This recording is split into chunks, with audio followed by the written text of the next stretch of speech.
fear is a tool. But when that light hits the sky, it's not just a call. It's a warning. I'm vengeance. You see, many events have happened in history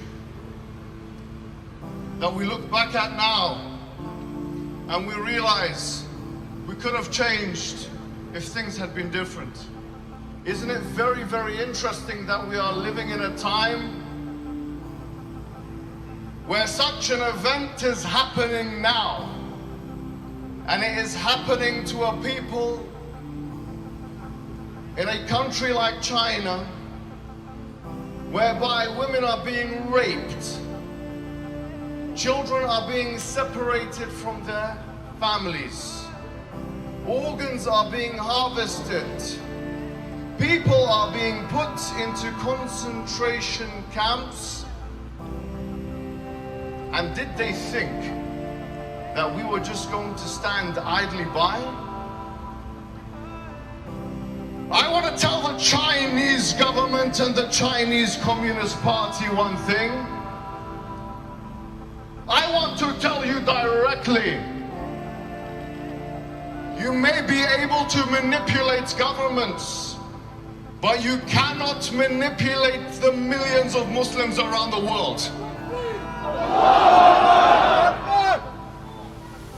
Did you think that you are going to have a minority group in your country persecute them in the way that you are persecuting them, deal with them in the way that you are dealing with them, and that we were not going to get involved? Do you think that if you start war, if you start a war with the Uyghurs, that you have not started a war with the Muslims? I tell the Chinese today, with all vehemency and all vigor, you have started a war with the Muslims, and we will not live or die until we become victorious in this war. Look at them now.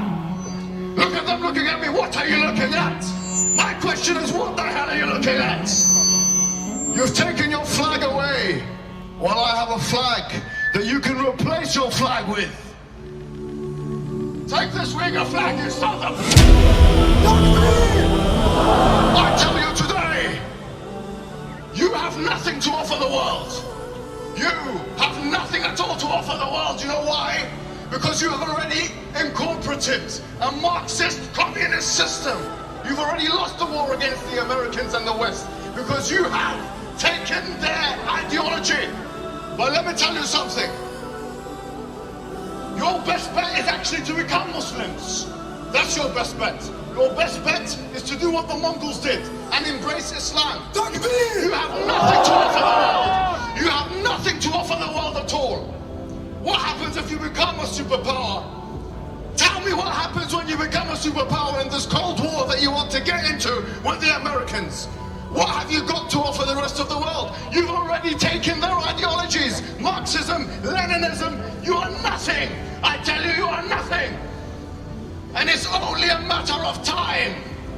It's only a matter of time until we deal with you. And I say this again, with all vehemency and all vigor, that you cannot beat and defeat an enemy. That when they look at the barrel, the bottom of the barrel of the gun, they see paradise. We don't care about death, in fact.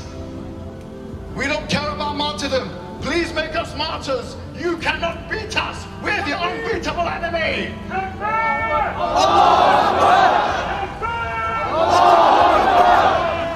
You should actually learn from the Uyghurs. You should actually learn from them the purpose of life, to worship one God. You should learn from them not to worship statues. And I tell you today that you may be taken off La ilaha illallah from the tops of the masjids and replacing it with your communist flag the flag of your ideological masters. But taking it off the masjid does not mean taking it out of the hearts of the believers. So I tell you once and again, it's only a matter of time. And you may want to start this Cold War with America, which you're starting now. Having the Muslims as your enemies is not a good idea. And history, as it had in the past, with the Persians and the Romans and the Mongols and all of these, history will tell this story again, and you will be defeated under...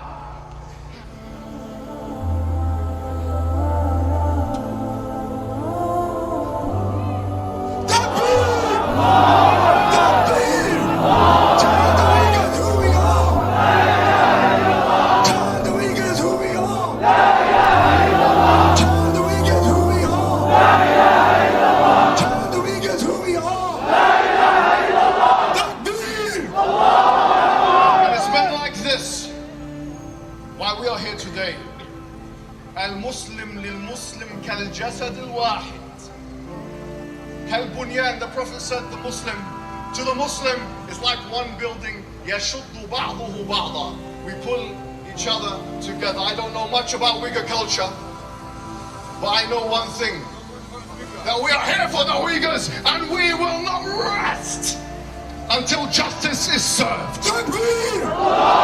Takbir!